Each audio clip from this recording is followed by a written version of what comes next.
If they can gain control of the IP, then they can potentially gain control or access to the encryption keys, and then subsequently reach their ultimate goal of reading data off the disk. Now, one thing you also have to know about BitLocker in the basic mode is that it will, if none of the pre-OS components have been modified, the system will load to win login. Right? There's no additional user authentication or anything in the basic mode. There's no PIN or anything to enter into the system.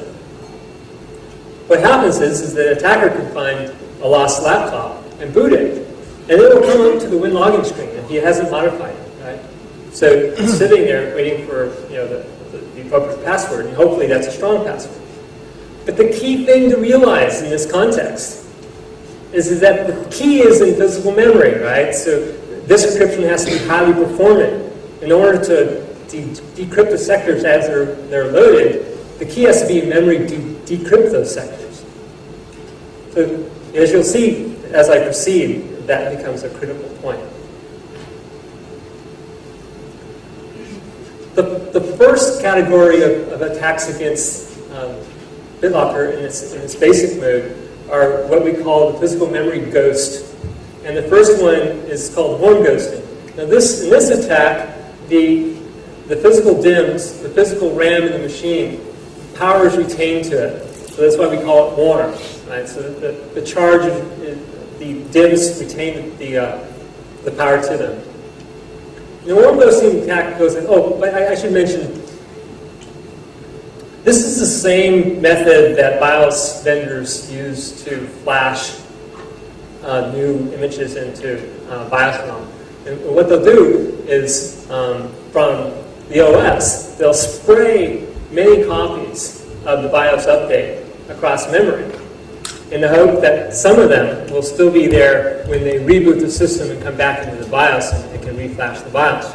Then, once the reboot occurs, the BIOS will go looking for one of their patterns. When they find one, they'll do some type of hash check or something to validate that they have an intact image, and they'll use that. So this attack on BitLocker uses that same type of approach. So in warm ghosting, the attack goes like this. The attacker boots the system. Remember, it just goes up to win login, because the user is using BitLocker in its basic mode without any additional user authentication. He then reboots, soft reboots. So the system retains, all the devices in the system retain their power, and loads some OS. Now, we've done this with maybe 10, 20 lines of instructions. And the idea here is that your attack, quote, OS, is just small so that you preserve the image of physical memory. If your attack OS is huge, you're going to obliterate a lot of the physical image. And then simply, the attacker uses some method to look for keys. Now, if they have a large tarmac to store all the image and then investigate it offline, that's one approach. But if they have only limited storage space available to them, they might use some algorithm to detect chaos and find key candidates in memory.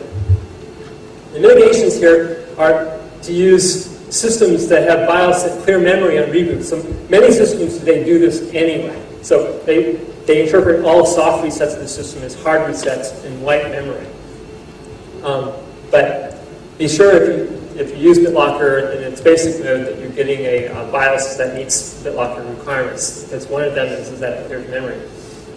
And of course, if you use BitLocker in advanced modes, then the attacker is never going to be able to get the key into the memory because he doesn't have the PIN or the USB dongle, right? So the advanced modes completely mitigate this attack.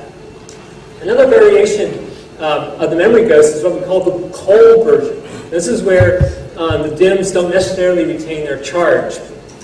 So given the physics of the semiconductors, a lot of physical memory will retain their charge for some period of time, enough for them to be copied. So the attack here is to boot the system up into WinLogin or some previous state, extract the DIMMs, put it into a copying device. There's a version of this which I call the Iceman attack, and this is where, in this picture here, this is a picture of a backplane of a laptop, and simply remove the DIMM access. Takes one screw. And then the idea here is to get these DIMMs very cold, right? Because of the physical nature of the charge, they're going to lose their charge slower. So one idea is to use dry ice, solid carbon dioxide, which is like negative 78 degrees centigrade, in a low humidity room, right? Because if you're going to place a power laptop on top of dry ice to cool the DIMMs, you're going to have to make sure you're not going to produce any condensation. Right? So you need to find a low humidity room to do this. And this is kind of a variant of this. It's in between the cold and warm ghost, but certainly battery-backed DIMMs is going to be another method here, right? So there aren't any sodiums on the market today that are battery-backed, but there are server ones, and you could imagine constructing battery-backed DIMMs for laptops, and that would be one method of attacking BitLocker in this mode. The advanced modes of BitLocker mitigate this attack, again, because the user is not inserted a pin or a dongle in order to boot the machine.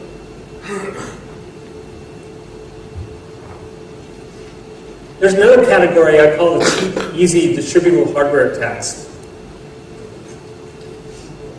And basically, it's like, it doesn't cost much money, doesn't take much skill, and to distribute it, to people who pay you or something like that, it's easy to do. So if you have a very large or heavy object that you're using to attack the system, and only a few people know how to run it, and it costs $50,000, then this is not going to be a very easy attack to distribute and propagate. One example in this class is the PCI bus exploit. This is David Holton's done a lot of work. I know him. He's a very talented man. He's local to us in the Seattle area. And actually, he made me really mad in January when he did this at ShmooCon, because I was working on the same thing in-house at Microsoft, and they kind of beat me to the punch. So the idea here is that you have a laptop, and again, we're in the BitLocker in its basic mode. The key's in memory, it's in physical RAM. And you take a modified PC card. Now, this modified PC card is something that's readily available. You can buy these. They're development cards. They're development cards are used for people that are trying to build applications that are built on the PC cards. And with a little bit of training, you can actually even buy training to do your attack in this using FPGA and things of this sort. But David's attack goes like this. So the attacker then puts in this modified PC card, and it simply does DMA, direct memory access, across the PCI bus and accesses the memory. Right? So if its storage space is limited, it uses techniques like I discussed a little bit ago for searching for chaos. Or if he has storage space, you can simply just copy all of physical memory and do offline analysis. Again, BitLocker advanced modes mitigate this because the key is never going to end up in memory without additional authentication methods. Another example of this class of threats is Bunny's attacks against Xbox version 1. Right?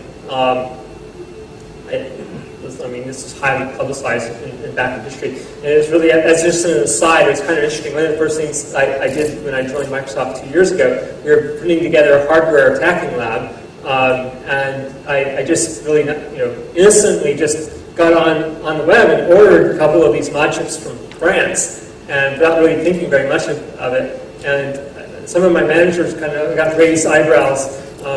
Now we have a pretty good laugh of it because we think it's pretty interesting. Or we imagined that when these guys got the order from Microsoft for a couple of mod chips for the Xbox, that they had a good laugh. But the attack here is against, for instance, the LPC bus. So the TPM sits on the LPC bus. And if you can tap the LPC bus, you can tap secrets that are going across that bus. And if you were able to produce a chip like this, then you could attack it in the same way. If you're interested in this whole topic, a really good start is Bunny's book, Hacking the Xbox. It's a really good read. Again, the mitigation for this attack is to use BitLocker in advanced modes.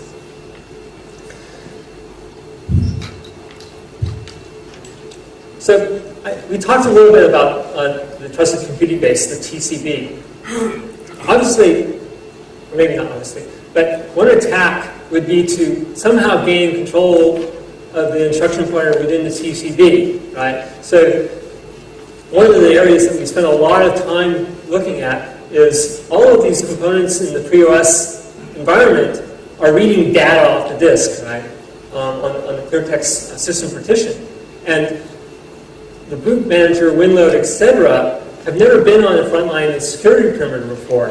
You know, it's not the standard penetration avenue, right, for penetrating into a system. They're not a network-facing interface. So these components we had to look at very closely. We did a lot of fuzzing, a lot of analysis on to make sure that the data that they're getting off the disk, which is essentially untrusted, right, there's no cryptographic validation or anything like that, that they parse and manipulate that data, assuming that it's malicious.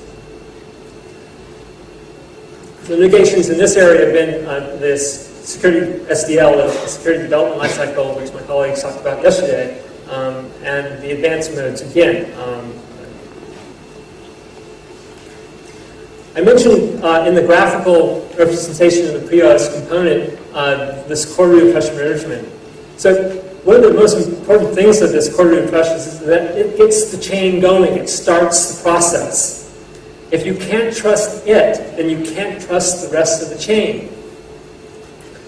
So, and there's this necessary element that is immutable, and this basically means it's either in ROM and can't be, reflashed, or the BIOS has a secure upgrade mechanism, so that just nothing can come into the BIOS. So it's very important to mitigate these attacks that the BIOS meets BitLocker requirements. Here's a list of some ways of attacking the TCB. Ciphertext manipulation threats. This is an area where the attacker can manipulate the ciphertext on the disk and achieve some desired effect in the plain text. Given the atomic nature of reads and writes to a sector, there's no room for us to add some type of authentication check on the encryption, right? So it's 512 bytes to start with. We encrypt it at it's 512 bytes in the end. AES, CBC mode. So the idea here, I have a graphic here that will show this. I should mention, along with AES CBC, the default of BitLocker is to use AES CBC plus the diffuser. The diffuser is a diffusion algorithm that changes one bit, that propagates one bit of change in the ciphertext throughout the sector. And I'll describe this graphically in a moment. The diffuser algorithm, also known as Elephant, was developed by Niels Ferguson, who is a cryptographer on our team. And he just published the algorithm at Crypto 2006, so if you want information about that, it's on the web. So to understand the diffuser, let's look at encryption without the diffuser. So here we have a portion of a sector in the plain text. The encrypted data is randomized. And then you decrypt with AES CBC and you get the data back, basically. So let's say the attacker flips a single bit. It used to be F8, he turns it into F9. Now see what happens if we didn't have the diffuser. So again, it's basic default mode, we're using AES CBC plus the diffuser. Notice what happens in the decrypt section. Only one AES block is randomized, right? And then, more significantly, there's no delta in the plain text here. This could be used, and this is admittedly very hard to do because you don't know where certain things are on a randomized disk, right? It could be anywhere. But let's just say, just hypothetically, that this bit here controlled, for instance, the firewall or controlled, some security mechanism of the OS. Well,